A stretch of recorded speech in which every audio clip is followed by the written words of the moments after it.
And welcome to the channel. Damien Jackson here, back with another video. So this is from Business Wire, which apparently is a Berkshire Hathaway company, which I believe is Warren Buffett, but whatever. We'll just whatever. It says NFL and Skills sign multi-year gaming agreement.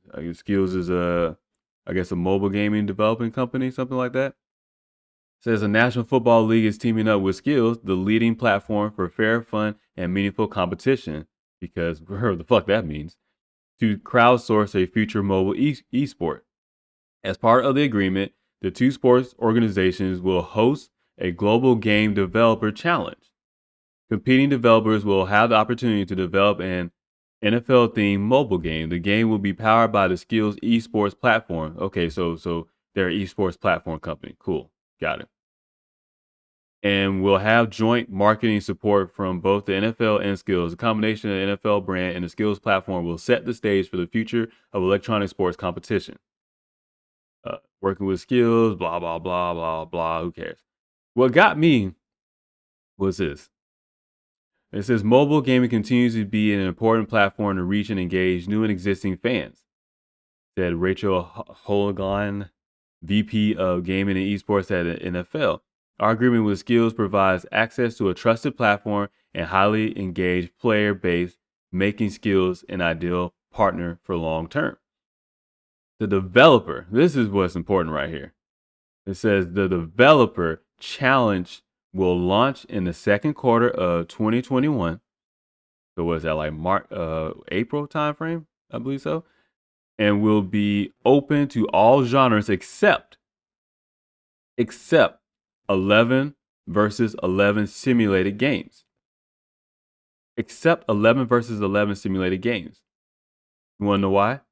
Because EA Sports has the only license agreement with the NFL to provide a simulated video game. A simulated video game. So NFL decides to go off and make a mobile competitive esports game, even though their 11 versus 11 simulated game has no real competitiveness at all, because it's all about animations. I made Madden videos before critiquing Madden 21 and past Madden games, but I don't do it any justice as Ryan Moody does. Definitely find him on YouTube if you want to look more into how much of a ripoff EA Sports and Madden is. And, you know, NFL has to take some responsibility for all this as well, because clearly they only care about the money. And you can tell that they're kind of like, yeah, we're going to go along with someone else when we want to develop our mobile esports platform gaming. We're not going to look to EA Sports to help us with that. Yeah, we're not. But don't worry, we'll make sure that the licensing for our 11 versus 11 simulated game will just only be for EA Sports as well.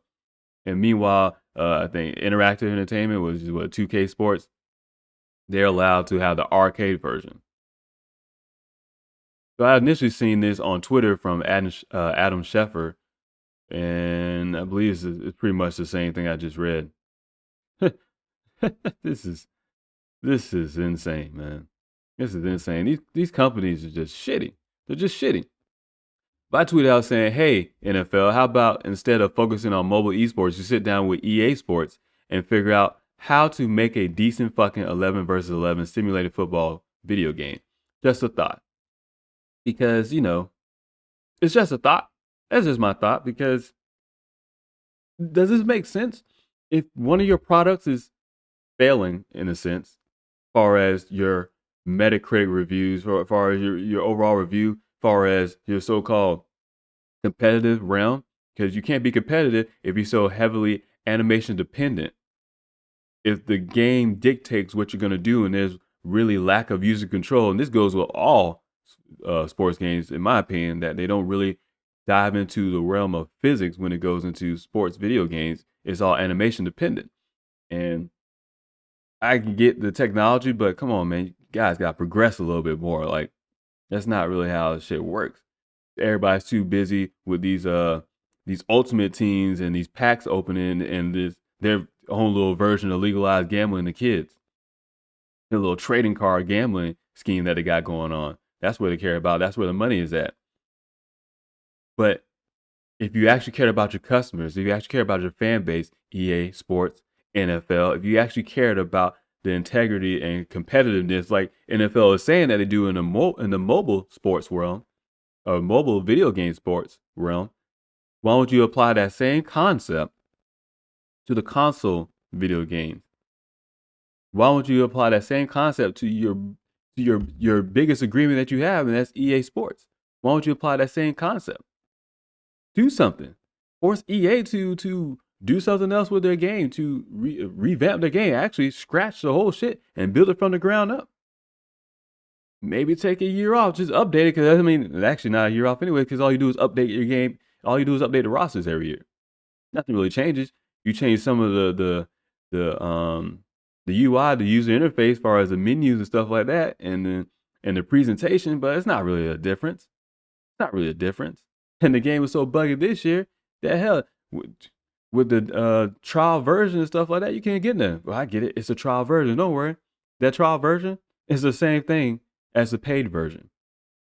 It doesn't matter. The game underperforms. NFL underperforms. EA Sports underperform. So how can I have any faith in the mobile atmosphere as far as competitive gaming goes in esports? I don't care who you partner with. I don't trust y'all. And you notice that it said a developer challenge. Oh, so you want some small time developers that are going to put their hard work and everything into it, and you're going to give them some scrapings, some crumbs off the table of the $1 billion in revenue that you're going to receive? Yeah, that's a setup. That's the setup. So for any of those small time developers that are thinking about this, yeah, you want to get your name out there, but don't let these companies rip you off. But that's just my thoughts. Check out the channel, follow, subscribe, whatever the words are, who cares? If you like it, you like it. If you don't, you don't. So until next time. This is a dangerous groups that we're dealing with now.